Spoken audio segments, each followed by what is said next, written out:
Once upon a time, in a small, quiet village, there lived an old woman. She had silver hair, soft wrinkles, and the warmest smile you could ever see. But her eyes, bright, gentle, full of kindness, were what people loved the most. Everyone in the village adored her. No matter how hard life became, she was always cheerful, always calm, always hopeful. She lived alone in a tiny cottage beside a tall, ancient oak tree. Her husband had passed away many years earlier, and she had no children. But still, she never complained. Every morning, she sat beneath the oak tree, greeting people, listening to their worries, and offering them her comforting smile. Life in the village was tough. Some were farmers, some were carpenters, some sold fruits and vegetables in the small market. There were years when the rain never came, and the crops dried out. There were days when people fell sick and couldn't work, and so many villagers lived with fear, stress, and uncertainty. One afternoon, a young woman named Lena came running to the old woman. Her eyes were swollen from crying, and her hands trembled. She said, "I don't know what to do. My husband went to the city to find work, but he hasn't sent any money. My kids are hungry, and I'm scared." The old woman looked at her kindly. "Sit down, my dear," she said softly. "Tell me, what do you think is going to happen?" Lena wiped her tears. "I keep imagining the worst. What if he never finds a job? What if he forgets about us?" The old woman shook her head slowly. "When we think dark thoughts, our hearts feel heavy.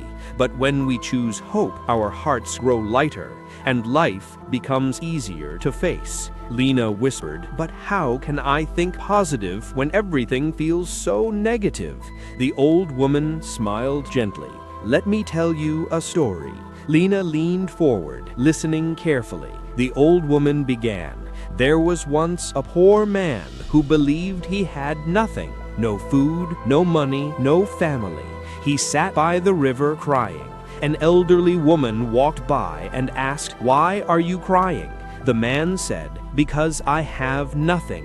How can I possibly be happy?' The woman smiled and said, 'Look around you. You have the river beside you, the trees above you, and the sunlight warming your face. If you focus only on what you don't have, you will always feel empty.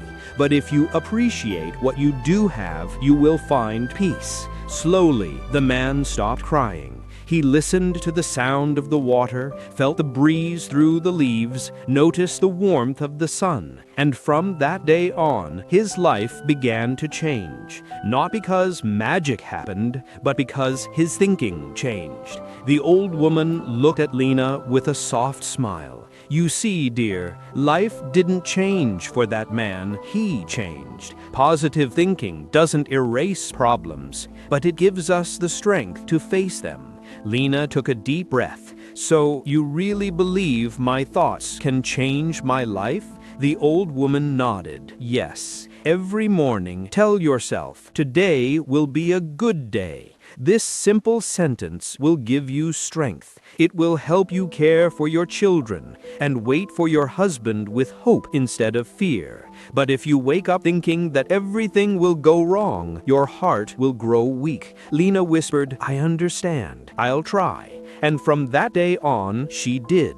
Every morning she said, "Today will be a good day." She worked hard, she cared for her children, and every night she prayed with hope. A few weeks later, a letter arrived. Her husband had found a job in the city, and he was sending money home. Overjoyed, Lena ran to the old woman's cottage. "He found a job! He's sending money!" she shouted. The old woman smiled knowingly. "You see, my dear, when we let hope into our hearts, good things often follow. Problems will always come, but a hopeful heart can overcome anything." Soon, the entire village heard about the old woman's wisdom. People began visiting her, sharing their struggles, their fears, their doubts, and she gave all of them the same advice: think good thoughts and good will come. Slowly, the village changed. People felt lighter, happier, more hopeful.